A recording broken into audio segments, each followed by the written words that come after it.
పరిశుద్ధురాని పరిశుద్ధ పాదములకు స్తోత్రం యేసయ్యా. ఇప్పుడు దాకా మమ్మల్ని ఆశీర్వదించినందుకు స్తోత్రం. ఇప్పుడు దాన ఆరాధన ప్రారంభం నుంచి ఇప్పుడు దాకా నీవు భారం ఎత్తి నడిపించి ఆశీర్వదించినందుకే స్తోత్రం. ఆరాధనలో ప్రతి ఒక్క భాగం అంతా నీవే భారం ఎత్తి నడిపించి ఆశీర్వదించినందుకే స్తోత్రం. పాటల మూలముగా నీ నామం మహిమపరచుకునేందుకే స్తోత్రం యేసయ్యా. స్తోత్రం రాజా. ఎక్కడ ఇద్దరు ముగ్గురు నా నామములో కూడెదరో వారి మధ్యలోకి నేను వచ్చేదని చెప్పిన దేవుడివి ఏ ఉదయకాల సమయంలో దేవా మా మధ్యలోకి వచ్చి ఆత్మదేవుడైన మీరు మా మధ్యలో బలముగా క్రియ చేస్తున్నందుకే స్తోత్రం దేవానికి స్తోత్రం రాజా. నీ కృపలను ఆయుష్కాలమంతా దేవా కృతజ్ఞతతో మిమ్మల్ని స్తుతించడానికి మాకు సహాయం ఆశీర్వదించండి రాజా. ముందున కూటమంతా ఆశీర్వదించండి. మాతో కూడా నీవు మాట్లాడండి. సియోను యెరూషలేము నుండి మరుగైన సత్యములు మాకు బయలుపరచండి. దేవానికి స్తోత్రం, దేవానికి స్తోత్రం యేసయ్యా. ప్రతి దినము కూడా దేవాని ఆత్మ బలముతో ఆరాధించడానికి మాకు సహాయం నీ కృపలతో బలపరచ ముందు నాగలనంతా ఆశ్రయించు దేవా. మా ప్రతి ఒక్కరి హృదయంకు తగినట్లుగా ప్రతి ఒక్కరి పరిస్థితికి తగినట్లుగా సియోను యెరూషలేము నుండి మాతో కూడా మాట్లాడు. ఆశ్రయించండి, కృపలను గ్రహించండి, బలపరచు. యేసు పరిశుద్ధ నామములో అడుగుచున్నాం తండ్రి, ఆమేన్. దేవుని నామానికి మహిమ కలుగును గాక. పాటల మూలముగా దేవుని నామం మహిమపరచడానికి ఆయన ఇచ్చిన మంచి సమయం కొరకై దేవుని కృతజ్ఞతాస్తుతులు చెల్లించుచున్నాం. ఈ యొక్క ఉదయకాల సమయంలో మరొకసారి కూడా దేవుడి మాటలు వినడానికి ఆయన మనకు అనుగ్రహించిన సమయం కొరకై దేవుని కృతజ్ఞతాస్తుతులు చెల్లించుచున్నాం. హల్లెలూయా, స్తోత్రం. దేవుని నామానికి మహిమ కలుగును గాక. ఈ యొక్క ఉదయకాల సమయంలో మనొక ధ్యానార్థమై ఒక వాక్య భాగం చదువుకుందాం. ఉదయకాల సమయంలో మనకు ధ్యానార్థమై ప్రకటన గ్రంథము 3వ అధ్యాయం 12వ వచనం చదువుకుందాం. ఈ ఉదయకాల సమయంలో మనకు ధ్యానార్థమై ప్రకటన గ్రంథము 3వ అధ్యాయం 12వ వచనం చదవండి. జయించువానిని నా దేవుని ఆలయములలో ఒక స్తంభముగా చేసెదను. అందులో నుండి వారు ఇక మీదట ఎన్నటికిని వెలుపలికి పోడు. మరియు నా దేవుని పేరును పరలోకములో నా దేవుని యొద్ద నుండి దిగువచ్చుచున్న నూతనమైన యెరూషలేమును నా దేవుని పట్టణపు పేరుని నా క్రొత్త పేరుని వారి మీద రాసేదను. దేవునామానికి మహిమ కలుగును గాక. ఈ వాక్యములు మనం చదివినా జయించిన వారిని నా దేవుని ఆలయములో ఏం చేస్తారంట? స్తంభముగా చేస్తుందను. దేవునామానికి మహిమ కలుగును గాక. మనము జయించిన వారిగా ఉంటే, ఈ వాక్యములు మనం చదివినట్లయితే మనము జయించిన వారిగా ఉంటే దేవుడు ఆయన ఆలయములో స్తంభములుగా మనల్ని చేయించున్నాడు. దేవునామానికి మహిమ కలుగును గాక. దేవుడు ఆలయములో స్తంభములుగా మనం ఉండాలి అంటే పరలోక రాజ్యముని నిలబెట్టే వారిగా దేవునికి యేసు నామముని ఈ లోకములో చాటే ఒక స్తంభముగా మనం ఉండాలి. దేవుని నామానికి మహిమ కలుగును గాక. ఈ వాక్యములో మనం చదివిన జయించిన వారిని నా తండ్రి యొక్క ఆలయములో ఏం చేస్తాను? స్తంభములుగా నిలబెడతానని చెప్పినాను. దేవుని నామానికి మహిమ కలుగును గాక. ప్రియమైన వారులారా, వేద గ్రంథంలో మనం చూసినట్లయితే అనేకమైన స్తంభముల గురించి వేద గ్రంథంలో రాయబడి ఉన్నది. కానీ ఇక్కడ దేవుడు చెప్తున్నాడు, జయించిన వారిని ఎక్కడ స్తంభముగా చేస్తానని చెప్పాడు? ఆలయములో ఒక స్తంభముగా చేస్తానని చెప్పినాడు. కానీ వేద గ్రంథంలో చూసినట్లయితే అనేకమైన స్తంభములు ఉన్నాయి. ఉప్పు స్తంభం ఉంది, మేఘ స్తంభం ఉంది, అగ్ని స్తంభం ఉంది, ఇనప స్తంభం ఉంది, తర్వాత పొగ స్తంభం ఉంది, ఆ తర్వాత రాతి స్తంభం ఉంది. అనేకమైన స్తంభముల గురించి వేద గ్రంథంలో రాయబడినది. కానీ దేవుడు చెప్పినాడు, జయించిన వారిని. ఎవరిని? జయించిన వారిని ఆలయములు స్తంభముగా నేను చేస్తా. ప్రియమైన దేవుడు బిడ్డ, మొదటిగా మనం చూసినట్లయితే ఎవరు ఈ ఆలయం? ఆలయం ఎక్కడుంది? దేవుడు ఆలయమైన మనమే. దేవుడికి మనమే ఆలయముగా ఉన్నాం. దేవుడి నామానికి మహిమ కలుగును గాక. దేవుడు ఆత్మ మనలో నివసించినప్పుడు మనమే దేవుడి ఆలయం. బాప్తిస్మం తీసుకొని రక్షణ పొందిన మనమే దేవుడి ఆలయం. ఈ ఆలయములు ఒక స్తంభముగా మనల్ని చేస్తానని చెప్పినాడు. పరలోక రాజ్యము నిమిత్తం దేవుడి కొరకు ఒక స్తంభముగా మనల్ని దేవుడు చేస్తానని చెప్పినాడు. ఆ స్తంభముగా మనం మారాలంటే ఏం చేయాలి? మొదటిగా మనము ఎవరిని తెలుసుకుందాం. స్తంభముగా మారక మునుపు మనం ఎవరిని? ఆలయమై ఉన్నాం. చదవండి. 1 కొరింథీయులకు రాసిన పత్రిక 3వ అధ్యాయం 16వ వచనంలో చదివినట్లయితే, 1 కొరింథీయులకు రాసిన పత్రిక 3వ అధ్యాయం 16వ వచనం చదవండి. మీరు దేవుడి ఆలయమై ఉన్నారనియో, దేవుని ఆత్మ మీలో నివసించుచున్నాడు, దేవుడి ఆత్మ మీలో నివసించుచున్నదనియు మీరెరుగరా? ఎవడైనను దేవుడి ఆలయమును పాడు చేసిన ఎడల దేవుడు వారిని పాడు చేయును. దేవుడి ఆలయము పరిశుద్ధమై ఉన్నది, మీరు ఆ ఆలయమై ఉన్నారు. మీరే ఆలయం. మనం దేవుడి ఆలయమై ఉన్నాం. జయించిన వారిని దేవుడి ఆలయములో స్తంభములుగా దేవుడు చేస్తానన్నాడు. I will make the people who overcomes as a pillar in the temple. దేవుని నామానికి మహిమ కలుగును గాక. మనల్ని దేవుడు ఆలయముగా ఆయన మార్చుకొని ఉన్నారు. ఆలయం, దేవుడు ఆలయం. ఆలయములో మనము స్తంభములుగా ఉండాలి, స్థిరముగా ఉండాలి. స్తంభం స్థిరముగా ఉంటది. స్తంభం అటు ఇటు ఊపితే ఓగదు. స్థిరముగా ఒక స్తంభములాగా మనం ఉండాలి. యేసు నామము నిమిత్తం ఒక స్తంభముగా మనం ఉండాలని ఈ వాక్యములో దేవుడు చెప్తున్నాడు. మనమే దేవుడి ఆలయం. మనలో కొన్ని స్తంభాలు నాటబడాలి. ఆ స్తంభాల గురించి మనం తర్వాత చూద్దాం. ముందు మనం చూడబోతున్నాం. మనం దేవుడి ఆలయం. ఆ ఆలయములో జయించిన వారిని స్తంభముగా చేస్తానన్నారు. ఏ స్తంభముగా మనం మారాలి దేవుడి ఆలయములో? మొదటిగా ఏ స్తంభముగా మారాలని చెప్పి చూసే ముందు ఏంటిని మనం జయించాలి? దేవుడు చెప్తున్నాడు, జయించిన వారిని ఆలయములో స్తంభముగా చేస్తానని చెప్పి ఏ కార్యం మనం జయించాలి? ప్రియమైన దేవుడి బిడ్డ, ఇశ్రాయేలీయులు కానాను దేశంలో ప్రవేశింపక మునుపు వారు కొన్ని కార్యములు జయించినారు. చదవండి. ద్వితీయోపదేశకాండము 7వ అధ్యాయం 1వ వచనంలో చూసినట్లయితే, ఇశ్రాయేలీయులు కానాను దేశమును స్వతంత్రించుకోవడానికి మునుపు ఆ దేశములో వారు ప్రవేశింపక మునుపు వారు చేయవలసిన కార్యం 7 జాతులు వారిని 7 రాజులు 7 దేశాలని 31 రాజులను జయించాలి. దేవుని నామానికి మహిమ కలుగును గాక. చదవండి. ద్వితీయోపదేశకాండం 7వ అధ్యాయం 1వ వచనం. నీవు స్వతంత్రించుకొనబోవు దేశములోనున్న నీ దేవుడైన యెహోవా నిన్ను చేర్చి బహుజనములను అనగా సంఖ్యకు బలముగను నిన్ను మించిన హిత్తీయులు గిర్గాషీయులు 7 జనులు ఉన్నారండి. ఈ 7 జనులని నీవు మొదటిగా జయించాలి. దేవుని నామానికి మహిమ కలుగును గాక. 7 దేశాలని 31 రాజులను నువ్వు జయించాలి.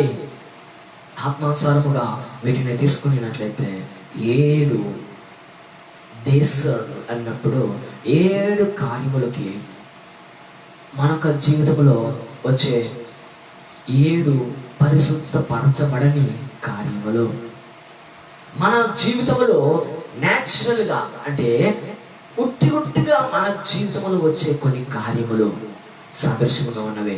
వీటిని జయించిన వారిని నా యొక్క తండ్రి ఆలయములో, దేవుడి యొక్క ఆలయములో స్తంభములుగా చేస్తానని చెప్పిన దేవుడు నామానికి మహిమ కలుగును గాక. దేవుడు ఆలయములో మనము స్తంభములుగా నిలబడాలంటే 7 దేశములని మనం జయించాలి. 7 nations and 31 kings.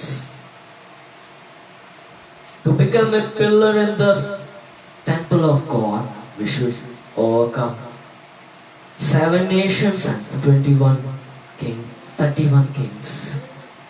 దేవుడు నామానికి మహిమ కలుగును గాక. ఈ 7 దేశములు దేనికి సాదృశ్యంగా ఉన్నవి? 7 దేశములు 7 శుద్ధీకరింపబడని కార్యములు, 7 శుద్ధీకరింపబడని స్వభావాలను చూపిస్తుంది. మనకు జీవితంలో వచ్చే కొన్ని కార్యాలు, మొదటిగా ఏమేమి కార్యాలు వస్తున్నాయి మనకు దేశంలో, మనకు జీవితంలో? మనము కనాను పరలోకము స్వతంత్రించుకోకుండా మనకు జీవితంలో వచ్చే కొన్ని కార్యాలు మనం చూద్దాం. చదవండి.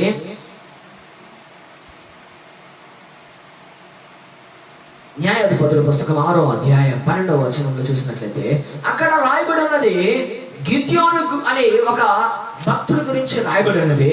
అతను భయపడుతున్నాడు. మొదటిగా ఏం చేస్తున్నాడట? భయపడుతున్నాడు. దేవుని నామానికి మహిమ కలుగును గాక. మనము ఎప్పుడు కూడా దేనికి కూడా భయపడకూడదు.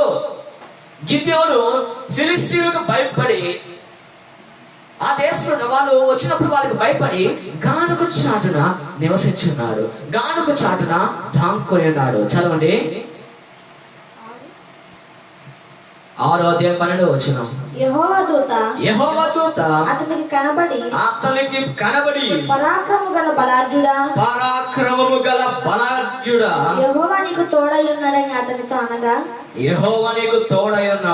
అతనితో అనగా గిద్యోను చిత్తము నా ఏలినవాడా, యెహోవా మాకు తోడై ఉన్నాడా, ఇదంతా మాకేలా సంభవించేను. దేవుని నామానికి మహిమ కలుగును గాక. అతను ఒక బలహీనుడు, అతను పిరికివాడుగా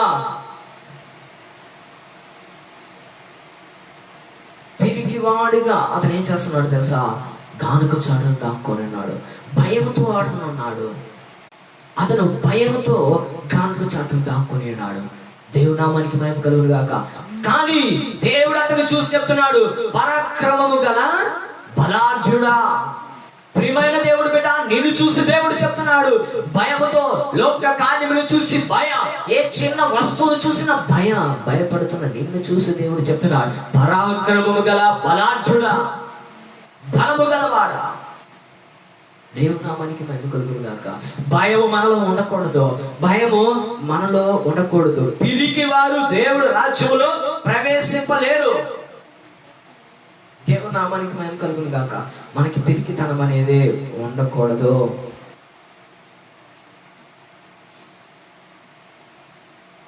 పిరికితనము మనకి ఉండకూడదు. చదవండి. ప్రకటన గ్రంథము 21వ అధ్యాయం 8వ వచనం చదివినట్లయితే, పిరికి వారు అవిశ్వాసులు ఎక్కడికి వెళ్తారని దేవుడు వాక్యం సెలవుస్తుంది. చదవండి. పిరికివారును అవిశ్వాసులను అసహ్యులను నరహంతకులను మాంత్రికులను విగ్రహారాధికులను అబద్ధికులందరినీ అగ్నిగంధకములో మండుగుండములో పాలు పొందుదురు. పిరికి వారందరూ కూడా చిన్న పిల్లిని చూస్తే కూడా భయం, ఎలుకని చూసినా భయం. పిరికితనం ఉండకూడదు మనకి. దేవుడు మనల్ని భయపడే ఆత్మ మనకి ఇవ్వాలా. ఇంద్ర నిగ్రహము గల ఆత్మను, ధైర్యం అనే ఆత్మను దేవుడు మనకి అనుగ్రహించినాడు. అంత్య దినములలో మనుషులందరి మీద నా ఆత్మను కుమ్మరించదనని దేవుడు చెప్పినాడు. నీ మీద దేవుడు ఆత్మ కుమ్మరించినాడు. మనం భయపడకూడదండి. భయం అనేది మనకు ఉండకూడదు. మొదటిగా మనం చేయాల్సిన కార్యం భయముని జయించాలి. దేవుని నామానికి మహిమ కలుగును గాక. జయించిన వారిని ఆలయములో స్తంభములుగా నిలబెడతానని చెప్పినాడు. నీలో భయం ఉన్నట్లయితే పిరికి వారు ఎక్కడ పాలు పొందుతారంట? దేవుడు రాజ్యంలో కాదు. ఎక్కడ పాలు పొందుతారంట? అగ్నిగుండములో, మండుట అగ్నిలో. దేవుని నామానికి మహిమ కలుగును గాక. భయం అనేది మనలో నుంచి తీసివేయబడాలి. భయముకి మనము చోటు ఇవ్వకూడదు. ఈ దినాల్లో చాలా మందికి చిన్న చిన్న గాయాలంటే కూడా భయం. దెయ్యాలంటే చాలా మందికి భయం. దెయ్యం చూసి మనం భయపడకూడదు, దెయ్యం మనం చూసి భయపడాలి. 23వ కీర్తనలో రాయబడినది, యెహోవా నా కాపరి, నాకు లేమి కలగదు. దేవుడు మనకి కాపరిగా ఉన్నాడు, మనము ఆయన మేపు గొర్రెలముగా ఉన్నాము. కాపరి వెనక ఉన్నప్పుడు గొర్రెలు ఏమాత్రం కూడా భయపడవు. అదే ప్రకారముగా మనం కూడా భయపడకూడదు. తప్పిపోయిన గొర్రెలను మనం చూసినట్లయితే, ఆ గొర్రెలు తప్పిపోయినప్పుడు, ఒకటే గొర్రె ఉన్నప్పుడు, 2-3 గొర్రెలు ఉన్నప్పుడు అధికంగా అరుస్తాయి. గొర్రెలు అనేది మేకలను, బర్రెలను చూడండి, వాటిని మేపుకునేవాడు వాటి వెనక ఉన్నాడా లేడా అని చెప్పి 10 సార్లు వెనక్కి లేసి చూస్తా ఉంటారు. ఎందుకంటే వాటి కాపరి వాటికి పక్కన ఉన్నంత ప్రకారం, పక్కన ఉన్నంత సేపు అవి భయపడవు. వాటికి ఆ కాపరి కనిపించినప్పుడు అవి భయముతో ఉంటవి. నీ కాపరి యెహోవా నా కాపరి, నీ కాపరి కొనకడు, నిద్రపోడు. అప్పుడు నువ్వెందుకు భయపడాలి? భయం నీకు ఎందుకు? దిగులే ఉండకూడదు, భయమే ఉండకూడదు. మనలో భయం ఉండకూడదు. భయపడేవారు పిరికివారు. ఆ పిరికివారు దేవుడు రాజ్యంలో ప్రవేశించరు. ఇంకొక రాజ్యం వాళ్ళకు ఉంది, అదే నరకం. 2వది చదవండి, సంసోను గురించి. న్యాయాధిపతుల గ్రంథము 11వ అధ్యాయం 5వ వచనంలో చదివినట్లయితే అక్కడ రాయబడిన 2వ కార్యం, సంసోను దేవుడికి మంచిగా ప్రీతికరమైన జీవితం చేసిన వాడు. అతను దేవుడి కొరకు ప్రతిష్ఠింపబడిన వాడు. కానీ అతని యొక్క జీవితంలో వెనక్కబడిపోయినాడు. అతను లోక ఆస్తులకి అలవాటు పడి ఉన్నాడు. ఈ దినాల్లో నువ్వేం చేస్తున్నావు? దేవుడి పని వదిలి, దేవుడు సన్నిధి వదిలి పని బాటలకు అధికంగా ప్రయాసం. చాలా మంది డబ్బులుంటే చాలు బతికేయచ్చు. పని డబ్బుల కోసం అంతగా పని చేసినంత సమయంలో కొంచెం సమయమైనా దేవుడికి ఇవ్వలేవా? నీకు ఆరోగ్యం బలం వేస్తుంది దేవుడు. కాబట్టి నేనేం చేయాలా? దేవుడు సన్నిధిలో కూర్చొని ఆయనని స్తుతించాలి.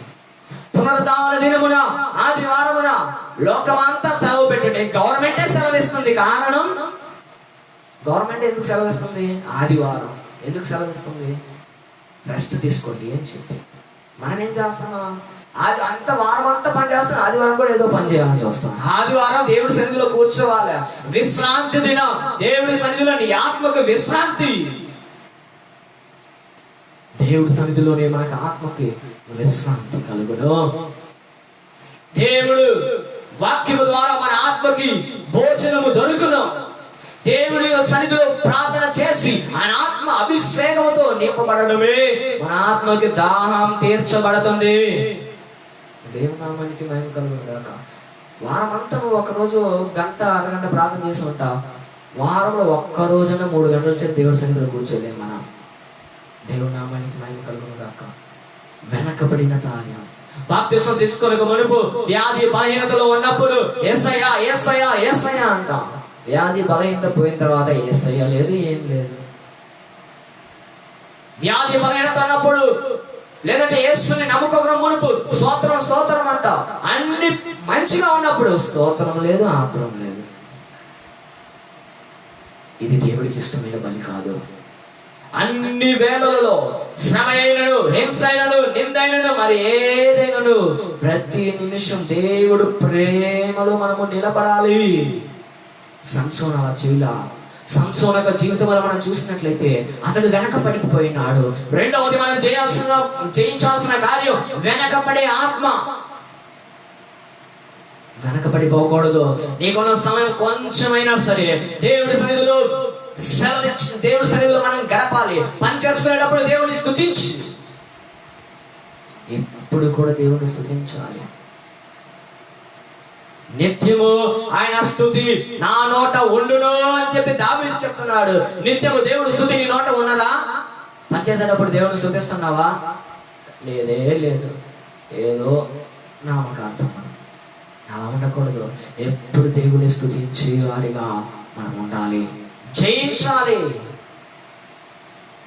మూడవది ఇంకొక కార్యం చూద్దాం. మనం జయించాల్సిన కార్యం మలాకీ గ్రంథము 3వ అధ్యాయం 16వ వచనం, మత్తయి సువార్త 12వ అధ్యాయం 36వ వచనం. మొదటిగా చదవండి. మత్తయి సువార్త 12వ అధ్యాయం 36వ వచనం. వ్యర్థమైన మాటలు మనం ఎప్పుడు కూడా మాట్లాడకూడదు. చదవండి. నేను మీతో చెప్పున్నదేమనగా మనుషులు పలుకు వ్యర్థమైన ప్రతి మాటల గురించి విమర్శన దినమున లెక్క చెప్పాల్సిన అవసరం అన్నది. వ్యర్థమైన మాటలు నువ్వు పలకకూడదు. వ్యర్థమైన మాటలకి లెక్క అప్ప చెప్పాలా. ఎంతసేపు దేవుని స్తుతించావు, ఎన్ని గంటలు దేవుని స్తుతించావు, ప్రతి ఒక్కటి దేవుడి సన్నిధిలో నీవు లెక్కప్ప చెప్పాలి. ప్రియమైన దేవుడు బిడ్డ, వ్యర్థమైన మాటలు మాట్లాడుతున్నావా? ముసలమ్మ ముచ్చట్లు పెడతాం కానీ దేవుని స్తుతించావు. ప్రార్థన అంటే విసుగు, ప్రార్థనలో కూర్చుంటే నిద్ర, కానీ ముచ్చట్లు పెట్టమంటే 3 గంటలు కాదు 30 గంటలైనా సరే. వ్యర్థమైన మాటలు మాట్లాడితే దేవుడు సన్నిధిలోనే లెక్కప్ప చెప్పాలి. కొంతమంది తిట్లు, ఏదో మంచి ఏలిసి నువ్వు తిడతావు, తిట్లు కూడా లెక్కప్ప చెప్పాలా. నువ్వు చెప్పే ప్రతి ఒక్క తిట్లన్నీ కూడా ఎక్కడ రాయబడితే మలాకీ గ్రంథం 3వ అధ్యాయం 16వ వచనంలో రాయబడినది. దేవుడు యందు యెహోవా యందు భయభక్తులు గలవారు ఒకరితో ఒకరు మాట్లాడుకుని చుండగా దేవుడు చెవియొగ్గి ఆలకిస్తాడు. నీవు దేవుని నమ్ముకుని ఉన్నావు, బాప్తిసం తీసుకుని ఉన్నావు, నీ మాట్లాడే ప్రతి మాట దేవుడు చెవియొగ్గి ఆలకిస్తున్నాడు. నువ్వు తిట్టే తిట్లు కూడా వాటికి నిమిత్తం ఒక జ్ఞాపకార్థ పుస్తకము దేవుడు సన్నిధిలో రాయబడుతుంది. నువ్వు ఒక్కొక్క మాట మాట్లాడుతున్నావు, నాకు తెలియదులే, ఎవరు తెలియదులే, ఎవరు చూడట్లేదులే అని. ఎవరు చూడరండి, దేవుడు చూస్తాడు. మనుషులు ఎవరు చూడరు. నువ్వు చేసే కార్యం ఏది కూడా మనుషులు చూడరు. నువ్వు మాట్లాడే మాటలు మనుషులు వినరు. దేవుడు వింటాడు. చెవియొగ్గి ఆలకిస్తున్నాడంట. జ్ఞాపక పుస్తకం ఒకటి పెట్టుకొని రాస్తున్నాడంట. మనకి ఖాతా పుస్తకం ఎలాగో పరలోక రాజ్యంలో జ్ఞాపక పుస్తకం ఒకటి ఉంది. నువ్వు మాట్లాడే ప్రతి ఒక్క మాట అక్కడ రాయబడుతుంది. నీ మాటలు జాగ్రత్త. దేవుడు నామానికి మహిమ కలుగును గాక. మనము వ్యర్థమైన మాటల్ని జయించాలి. 4వది సంఖ్యాకాండము 13వ అధ్యాయం 31వ వచనం, సంఖ్యాకాండం 14వ అధ్యాయం 7వ వచనం చదివినట్లయితే చదవండి. సంఖ్యాకాండము 14వ అధ్యాయం 7వ వచనం. ఇశ్రాయేలీల సర్వ సమాజముతో మేము సంచరించి చూచిన దేశం మిక్కిలి మంచి దేశము. యెహోవా మన యందు ఆనందించినలా ఆ దేశంలో మనలను చేర్చి దానిని మనకిచ్చును. అది పాలు తేనెలు ప్రవహించు దేశము. దేవుని నామానికి మహిమ కలుగును గాక. ఇశ్రాయేలీయులు కానాను దేశమును చూడడానికి 12 మందిని పంపించారండి. 12 మందిని పంపించినప్పుడు ఆ 12 మందిలో 2 మంచి సమాచారం తీసుకొచ్చారు. మరి 10 మంది ఏం చేశారంటే భయంకరమైన భయం తీసుకొచ్చారు. చదవండి 13వ అధ్యాయం 31వ వచనం.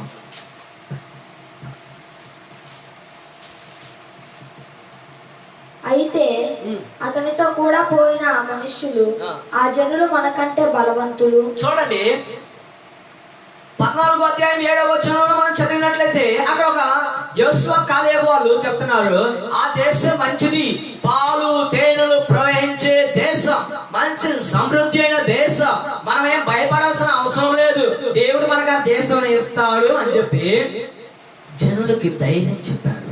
అదే 13వ అధ్యాయం 31వ వచనంలో చదివినట్లయితే ఇప్పుడు మనం చదవండి. ఆ దేశము అయితే అతనితో కూడా పోయిన ఆ మనుషులు, ఆ 10 మంది మనుషులు, ఆ జనులు మనకంటే బలవంతులు, మనము వారి మీదకి పోజాలమని, మనం వారి మీదకి పోలేము. మరియు వారు తమను అనుసరించి చూచిన దేశముల గురించి ఇశ్రాయేలులతో చెడ్డ సమాచారము చెప్పారు. చెడ్డ సమాచారము, దేవుని నామానికి మహిమ కలుగును గాక. వారు చెడ్డ సమాచారముని తీసుకొని పోయి ఇచ్చారు. ఈ దేశంలో మన యొక్క ఆచారంలో మనం చేస్తాము చాలా మంది. ఈ రోజుల్లో మనం చేసే చాలా మంది మంచి మంచి కార్యాలు ఏంటో తెలుసా అండి? ఏదైనా కార్యం చూసామనుకోండి, అవిశ్వాసం చూచి నమ్ముడు వారి కంటే చూడకుండా నమ్ముడు వారు ధన్యులు. నీవెలా ఉన్నా, వారు పోయారు, దేశాన్ని చూశారు, మంచి దేశం, మంచి పాలు తేనెలు ప్రవహించే దేశం, సమృద్ధి అయిన దేశం. దేవుడు మనకి ఈ దేశమును ఇస్తాడు. నిశ్చయం మనం జయించగలం అని చెప్పి వాళ్ళు ధైర్యం చెప్పాడు. 10 మంది పోయి ఏం చేస్తారంట? వాళ్ళు మనకంటే గొప్పోళ్ళు, వాళ్ళు మనకంటే పెద్దోళ్ళు, వాళ్ళు ఏం చేస్తారో మనకు తెలియదు, వారితో మనం యుద్ధం చేయలేం, అక్కడ మనకి కష్టం, అన్ని అధైర్యమైన మాటలు. ప్రియమైన దేవుడి బిడ్డ, ఎప్పుడు చూడు అవిశ్వాస మాటలను మాట్లాడినట్లయితే, వాటిని అవిశ్వాస మాటలను జయించకపోతే దేవుడి ఆలయములు స్తంభముగా నువ్వు నిలబడలేవు. విశ్వసించాలి, విశ్వాసం ఉండాలి. విశ్వాసము లేని వారు దేవుడికి అసహ్యులు. ఈ విశ్వాసము లేకుండా దేవుడికి ఇష్టమై ఉండుట అసాధ్యం. ఎప్పుడు చూడు నేను ఇది చేయలేను, అది చేయలేను, అది రాదు, ఇది రాదు అనుకుంటే రాకుండానే పోతుంది. చేయగలను అని చెప్పి నా ట్రైనింగ్ లో నేను చేసేవాళ్ళను. ఏ కార్యమైనా నా సీనియర్స్ మాకు చెప్పేవాళ్ళు, విశ్వాసంతో చెప్పాలి. చేయలేకపోయినా చేస్తామన్నా అని చెప్పి ట్రై చేస్తే దేవుడు నీకు బలం ఇస్తాడు. మొయ్యలేని దానికంటే అధికముగా నువ్వు మొయ్యగలవని చెప్పి. దేవుడు నామానికి మహిమ కలుగును గాక. మనమేం చేస్తానా? నేను మొయ్యలేను, నేను చేయలేను, నేను తీయలేను, అదే కాదా. అవిశ్వాసపు మాటలు మాట్లాడుకో, విశ్వాసంతో ఉండు. ప్రకటన గ్రంథంలో మనం చదివినట్లయితే 21వ అధ్యాయం 8వ వచనములో, పిరికి వారును అవిశ్వాసులు ఎక్కడ ఉంటారంట? అగ్ని గంధకముతో మండు గుండములో ఉంటారంట అవిశ్వాసులు, పిరికి వారు. నువ్వు చిన్న ఏముంది, కొంతమందికి అయితే బొద్దింకం చూస్తే కూడా భయం, బల్లిని చూస్తే భయం, చాలా మందికి చాలా భయం. నువ్వు భయపడుతూ ఉండకూడదు, నువ్వు అవిశ్వాసంతో ఉండకూడదు. అది చూద్దాం, ఇంకొక కార్యం చూద్దాం. కేర్లెస్ లైఫ్ అంటే జీవితం పట్ల, అంటే నీవు జీవించే దేవుడి పట్ల శ్రద్ధ అనేదే లేకుండా ఉండడం. చాలా మంది కేర్లెస్గా ఉంటారు. దేవుడు అంటే అసలు పట్టించుకోడు. చూడండి, హిందువులు వాళ్ళ దేవుడిని పట్టించుకోరండి. ఎప్పుడో ఒక పండుగలు వచ్చినప్పుడు మాత్రమే మంచి ఫోటోలు తుడిసి బొట్టు పెడతారు. వాళ్ళ దేవుడికి కొంచెం మర్యాదలు ఇస్తారు, పట్టించుకోరు. గుడన్నా కానీ వాళ్ళు మొక్కుంటా పోతారు. మన వాళ్ళు ఏం చేస్తారు తెలుసా? కేర్లెస్గా ఉంటారు. చర్చి ఉందనుకోండి, చర్చి ముందు నుంచి పరిగెత్తుకుంటూ పోతాం. కానీ ఒకసారి చర్చి ఎట్లా ఉందా అని చెప్పి చూడం. కానీ హిందువులు గుడి ఎలా ఉంది అని చెప్పి తొంగి చూసి మరి పోతాం. బస్సులో పోయేటప్పుడు వాళ్ళకి గుడి కనిపించినా సరే చేతులు చేసి ఎట్లా మొక్కుకుంటారండి వాళ్ళు. మన చర్చి చూసినా కానీ చర్చి మొఖం చూసి పోతాం అంతే. ప్రియమైన దేవుడి బిడ్డ, చర్చిలో దేవుడి యొక్క సంఘములో ఎవరైనా ఒక మనిషి ఉంటేనే అది నీట్గా ఉంటది. కానీ ఊరు మధ్యలో ఉన్న చర్చి మాత్రం పాడుపడిన విధాలు ఉన్నది. కారణం కేర్లెస్ లైఫ్. దేవుడి పట్ల శ్రద్ధ లేకపోవడం, దేవుడి మందిరంని అశ్రద్ధ చేయడం. ఇంకొక దేవుడి మందిరం ఉంది, అది అక్షరానుసారమైనది, ఆత్మానుసారమైనది. కొరింథీయులకు రాసిన పత్రిక 3వ అధ్యాయం 16వ వచనంలో, మీరే దేవుడి ఆలయం, నీవు దేవుడి ఆలయం ఉన్నావు. దేవుడు ఆలయం పాడు చేస్తావా? ప్రార్థన లేకపోతే దేవుడు ఆలయం పాడైపోద్ది. దేవుడు ఆలయంలో ద్వారము నోరు. నోరు ఎట్లా ఉంది? నోరు తెరిస్తే సినిమా పాటలు కొంతమందికి, నోరు తెరిస్తే మంచి మంచి కథలు. రెండోది, దేవుడు ఆలయమైన ఇంటికి కిటికీలు కళ్ళు. కిటికీలోంచి తొంగి చూస్తాం కదండి, ఆ కిటికీలు కళ్ళు. ఈ కళ్ళుతో ఏం చేస్తున్నా? కిటికీలో నుంచి చూడకుండా చూస్తా, సినిమాలు చూస్తా, సీరియల్ చూస్తా, వారు వీడు తనుకునేటప్పుడు తప్పించాల్సి ఉన్న పోయి తొంగి తొంగి చూస్తా. దేవుడు నామానికి మహిమ కలుగును గాక. దేవుడు, మీరు దేవుడు ఆలయమై ఉన్నారని, దేవుడు ఆత్మ మీలో నివసిస్తున్నారని మీరు ఎరుగరా? నేను చెప్పట్లా, దేవుడే చెప్తున్నాడు. ఎవడైనాను దేవుడి ఆలయమును పాడు చేసిన ఎడల దేవుడు వాడిని పాడు చేయడు. నీ జీవితంలో శాంతి, సమాధానం, నెమ్మది లేకుండా ఉండడానికి గల కారణం నువ్వు బాప్తిసం తీసుకొని కూడా చేయకూడదు. నేను చేస్తున్నాను. కొంతమంది బాప్తిసం తీసుకొని తాగుతా ఉంటారు, ఒంటి నిండా రోగాలు. నువ్వు బాప్తిసం తీసుకున్నప్పుడు దేవుడికి నమ్మకంగా ఉండాలి. కేర్లెస్ లైఫ్ కాదు. దేవుడు ఏమైనా చూస్తున్నాడా అనుకుంటున్నావు, కానీ వినే దేవుడు చూడకుండా ఉంటాడండి. మలాకి గ్రంథంలో చూసినట్లయితే ఆయన చెవి యొగ్గి ఆలోచిస్తున్నాడంట. అంటే చెవితో వింటే కళ్ళుతో చూడకుండా ఉంటాడా? దేవుడు చూస్తున్నాడు, భయంతో ఉండాలి. దేవుడు చూస్తున్నాడని భక్తితో ఉండాలి, భయభక్తులు కలిగి ఉండాలి. యెహోవా యందు భయభక్తులు కలిగి ఉండుటే జ్ఞానముకు మూలం. నీకు జ్ఞానం లేదు, బుద్ధి లేదు. కారణం నీకు బుద్ధి లేకుండా, జ్ఞానం లేకుండా ఉండడానికి గల కారణం నీవు దేవుడి ఆలయమును పాడు చేయించు ఉన్నావు. దేవుడి నామానికి మహిమ కలుగును గాక. దేవుడి సన్నిధిలో మనం కేర్లెస్ గా ఉండకూడదు. దేవుడి ఆలయమైన మన శరీరం మనం కేర్లెస్ గా ఉంచకూడదు. 5, 6 చదవండి. సామెతలు 31వ అధ్యాయం 30వ వచనం. త్వరగా. అందము మోసకరము, అందము మోసకరము, సౌందర్యము వ్యర్థం. యెహోవా యందు భయభక్తులు కలిగిన స్త్రీ, యెహోవా యందు భయభక్తులు కలిగిన స్త్రీ కొనియాడబడును. మనకు అందం అవసరం లేదండి.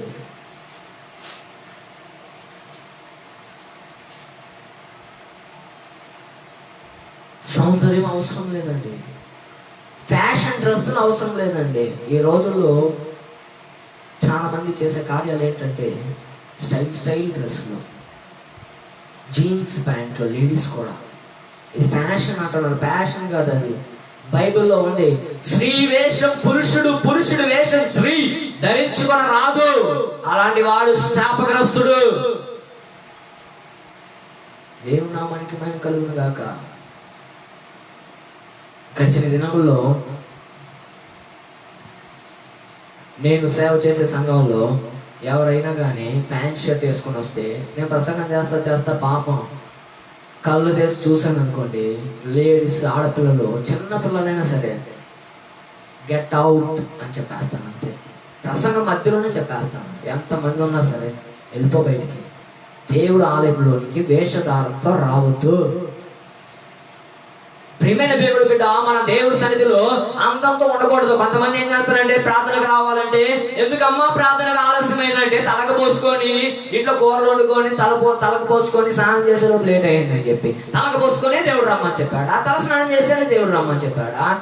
నీ హృదయంతో చూసే దేవుడు అవి సాగుతుందండి. నీ అందం కోసం నీవు మంచిగా రెడీ అవుతావు. క్రిస్మస్ వచ్చిందంటే మంచిగా నువ్వు అలంకరిస్తున్నావు. అలంకారం దేవుడికి అవసరం లేదు. బైబిల్లో వాక్యం ఉంది, జడలు అల్లుకొనుట కంటే ఏం చేయాలా? యెహోవా యందు భయభక్తులు, జ్ఞానం కావాలి. జ్ఞానము గల స్త్రీ, యెహోవా యందు భయభక్తులు గల స్త్రీ కొనియాడబడును. నువ్వు కొనియాడబడాలా లేకపోతే తిట్టుకుంటా ఉండాలా? నిన్ను కొనియాడబడాలంటే అందము, కార్యము, లోక కార్యము, లోక ఆశలు విడిచిపెట్టు. దేవుని నామానికి మహిమ కలుగును గాక. చివరిగా 7వది ఫైండింగ్ ఫాల్ట్స్, అంటే కొరతలు కనుక్కోవడం. వాళ్ళు ఏం చేస్తారు, వీళ్ళు ఏం చేస్తారు అని అన్ని కొరతలు, వాళ్ళు వీళ్ళ మీద అన్ని కొరతలన్నీ కనుక్కుంటా ఉంటాం, చూసుకుంటా ఉంటాం, వెతకటం. ప్రియమైన దేవుడి బిడ్డ, మనం ఎవరి మీద ఏ కొరతలు వెతకూడదు. వాళ్ళు ఉంటారు, వాళ్ళు సాగు వాళ్ళు చస్తారు, మనకేంది? వాళ్ళు ఏదైనా తప్పు చేస్తారంటే ఒకసారి చెప్పు, వాళ్ళకి చెప్పుకో, నువ్వు చూసుకో, ఓహో ఇలా చేశారు అని చెప్పు, తప్పులేదు. తర్వాత అదే పదే పదే పదే పదే దాన్నే పట్టుకోకూడదు, అది తప్పైన కార్యం. దేవుని నామానికి మేము కలుగును గాక. ఈ కార్యములన్నీ 7 కార్యములు మనం చేయించాలి. అప్పుడు దేవుడి ఆలయములో మనము స్తంభములుగా ఉంటాం. ఇంకా ఇంకా ఉన్నామంటే 31 రాజులు, 31 రాజుల గురించి, 31 రాజులు అంటే 31 కార్యాలు, 31 ఇంకొక స్వభావాలు. దేవుడి పిల్లల్లో వచ్చే 31 స్వభావాలు చదవండి.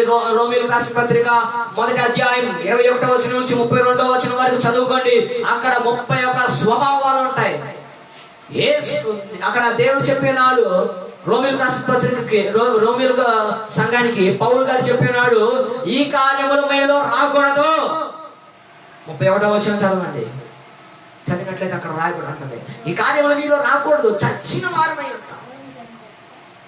ప్రియమైన దేవుడు బిడ్డ, 31 రాజులను మనం జయించాలి, 7 దేశములను మనం జయించాలి. దేవుడి చిత్తం మీద వచ్చే వారం జయించిన వారిని దేవుడు ఆలయములో స్తంభములుగా నిలబెడతానని చెప్పినాడు దేవుడు. ఆ స్తంభముల గురించి వచ్చే వారం చూద్దాం. ఏ స్తంభములుగా దేవుడు నిలబెడతాడు, మనం దేవుడు ఆలయములో ఏ స్తంభముగా నిలబడాలి, వచ్చే వారం చూద్దాం.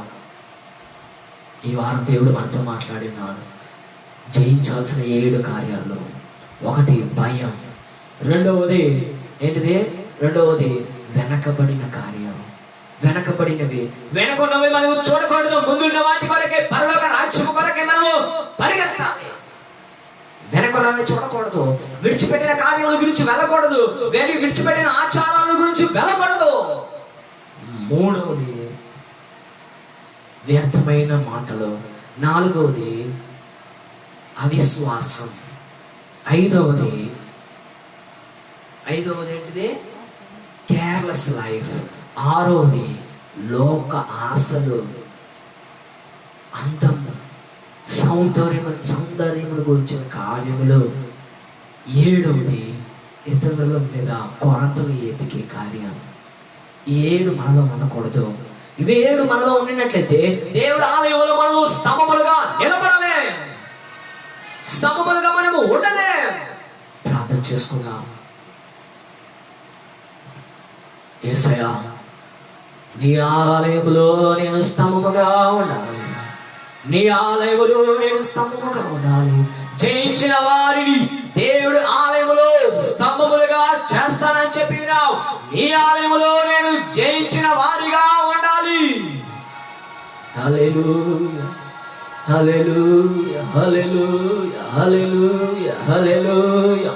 Praise you, Jesus. Praise you, Jesus. Praise you, Jesus. Hallelujah, hallelujah, hallelujah, hallelujah, hallelujah.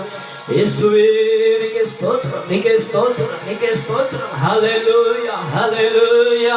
జయించిన వారిని నాతో కూడా దేవా స్తోత్రం. సింహాసనం మీద కూర్చునబెట్టడని చెప్పినావు.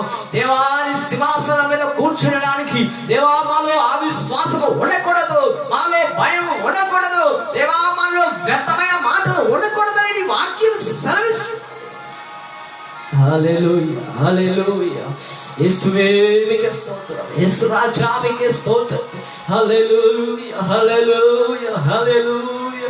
యేసువే స్తోత్రం, స్తోత్రం, స్తోత్రం, స్తోత్రం, స్తోత్రం, స్తోత్రం, స్తోత్రం, స్తోత్రం, స్తోత్రం. పరిశుద్ధుడా నీకే స్తోత్రం. హల్లెలూయా, హల్లెలూయా, హల్లెలూయా. యేసయ్యా స్తోత్రం, స్తోత్రం, స్తోత్రం, స్తోత్రం, స్తోత్రం, స్తోత్రం. దేవాని సన్నిధిలో మేము ఆలయముగా, దేవాని ఆలయంలో మేము స్తంభములుగా ఉండడానికి మాకు సహాయం చేయండి రాజా. దేవమే స్తోత్రం. విశ్వాసము మాలో వృద్ధి పరచండి, మహాపరిశుద్ధమైన విశ్వాసమును మాకు అనుగ్రహించండి. ఆమేన్. నీకే స్తోత్రం యేసయ్యా. రాజా నీకే స్తోత్రం యేసయ్యా. హల్లెలూయా హల్లెలూయా హల్లెలూయా. యేసువే నీకే స్తోత్రం. హల్లెలూయా నీకే స్తోత్రం. యేసు రక్తమే జయం, యేసు రక్తమే జయం. హల్లెలూయా. దేవా నీకే స్తోత్రం స్తోత్రం స్తోత్రం స్తోత్రం స్తోత్రం స్తోత్రం స్తోత్రం స్తోత్రం స్తోత్రం స్తోత్రం. ఆమేన్. స్తోత్రం. గడిచిన దినములలో భయం నీలో ఉంటే యేసయ్యా స్తోత్రం. యేసయ్యాకే స్తోత్రం. యేసయ్యా మాలో ఉన్న భయమును తీసివేయమని చెప్పి దేవుడిని అడగండి. గడిచిన దినములలో విశ్వాసము లేకుండా అవిశ్వాసము నీలో ఉంటే దేవా నాలో ఉన్న అవిశ్వాసమును తీసేయమని దేవుడిని అడుగుదాం. యేసయ్యాకే స్తోత్రం స్తోత్రం స్తోత్రం స్తోత్రం స్తోత్రం. విరోధి సాతాను గర్జించు సింహమై ఎవరిని మృంగుదునా అని చెప్పి నిన్ను భయపడుతూ వచ్చినది. నీ భయమును దేవుడు సన్నిధిలో విడిచిపెట్టు. యెహోవా నా కాపరి, నాకు లేమి కలగదని చెప్పు. దేవుడు నిన్ను బలపరుస్తున్నాడు. నన్ను బలపరచు వాని యందు నేను సమస్తము చేయగలనని చెప్పు. దేవుడికి అధికారం ఇచ్చినాడు. భూలోకములు వేటికి మీరు బంధించగలరు, పరలోకములు బంధింపబడని చెప్పినాడు. దేవుడికి అధికారం ఇచ్చినాడు. అధికారంతో నీలో ఉన్న అవిశ్వాసం, అధికారంతో నీలో ఉన్న బలహీనతలను, అధికారంతో నీలో ఉన్న అవిశ్వాసమును, పిరికితనమును తీసివేయి. Hallelujah hallelujah hallelujah hallelujah. Praise praise praise praise Jesus. దేవానికి స్తోత్రం. ప్రార్థన చేసుకుందాం. పరిశుద్ధుడాని పరిశుద్ధ పాదములకు స్తోత్రం యేసయ్యా. ఈ ఉదయకాల సమయంలో ఈ పునరుద్ధాన దినమున ఈ ఆరాధన ప్రారంభం నుంచి ఇప్పుడు దాకా నీవు భారమెత్తి నడిపించి ఆశీర్వదించినందుకే స్తోత్రం. పాటల మూలముగా నీ నామం మహిమపరచుకునేందుకే స్తోత్రం యేసయ్యా. ఎక్కడ ఇద్దరు ముగ్గురు నా నామములో కూడెదరో వారి మధ్యలోకి నేను వచ్చుదనని చెప్పిన దేవుడు ఈ యొక్క ఉదయకాల సమయంలో మా మధ్యలోకి వచ్చి ఆత్మదేవుడైన నీవు మా మధ్యలో బలముగా దిగి వచ్చి ఈ కూటమంతా ఆశీర్వదించినందుకై స్తోత్రం. నీ నామం మహిమపరచుకునేందుకై స్తోత్రం రాజా. దేవా స్తోత్రం స్తోత్రం స్తోత్రం. ఈ కుటుంబంలో పాలు పొందిన ప్రతి ఒక్క కుటుంబం ఆశీర్వదించండి. ప్రతి ఒక్క కుటుంబం పేరు పేరును ఆశీర్వదించండి. నేను యెహోవాను సర్వ శరీరులకు దేవుడను, నాకు అసాధ్యమైనది ఏదైనా ఉన్నదా అని చెప్పినా నీకు అసాధ్యమైనది ఏది లేదు కనుక దేవా స్తోత్రం. మా దేశములో మా రాష్ట్రంలో పోరాడుతున్న ఈ కరోనా వ్యాధిని, ఈ ఘోరమైన కరువులను, ఈ ఘోరమైన తెగుల నుంచి యేసు నామములో విడిపించి దేశం మీద రక్తం ప్రోక్షించండి. దేశ జనులను రక్షించండి. సువార్తని అనేక జనులకు బోధించడానికి ద్వారము తెరవండి రాజ్యం. దేవా యేసు నిజమైన దేవుడని లోకము తెలుసుకోవడానికి, దేవాని స్వార్థని ప్రకటించడానికి సహాయం చేయండి. నిజనులందరిని ఆశీర్వదించండి. ఈ కుటుంబంలో పాల్గొనే ప్రతి ఒక్కరిని ఆశీర్వదించండి. ఈ కృపలతో బలపరచండి, ఆశీర్వదించండి, సహాయం చేయండి. యేసు పరిశుద్ధ నామములో అడుగుచున్నాం తండ్రి. ఆమేన్. మన ప్రభువైన యేసుక్రీస్తు యొక్క కృపయు తండ్రి దేవుడి ప్రేమయు పరిశుద్ధాత్మ సహవాసం ఎప్పుడు ఎల్లప్పుడు సదాకాలం యేసు రాకడ వరకు తోడైయును గాక. ఆమేన్. హల్లెలూయా. దేవుని నామానికి మహిమ కలుగును గాక. ప్రతి ఆదివారం 10:30 గంటల నుంచి ఈ ఆరాధన ప్రారంభించబడుతుంది. దయచేసి అందరూ కూడా పాలు పొందవలసిందిగా యేసుక్రీస్తు నామములో కోరుచున్నాం. అదే ప్రకారంగా ప్రతి సోమవారం రాత్రి 8 గంటలకి కృతజ్ఞతా ప్రార్థన జరిపించబడును. ప్రతి ఒక్కరు కూడా పాలు పొందండి. ఈరోజు సాయంత్రం కూడా కృతజ్ఞత ప్రార్థన 3వ కూటం జరుగును. రేపు 4వ కూటం. దేవుని నామానికి మహిమ కలుగును గాక. ప్రతి ఒక్కరూ దేవుడి సన్నిధిలో పాలు పొంది ఆశీర్వాదాలను పొందవలసిందిగా కోరుచున్నాం. దేవుడు మనందరినీ ఆశీర్వదించును గాక. Amen. Hallelujah. Praise the lord.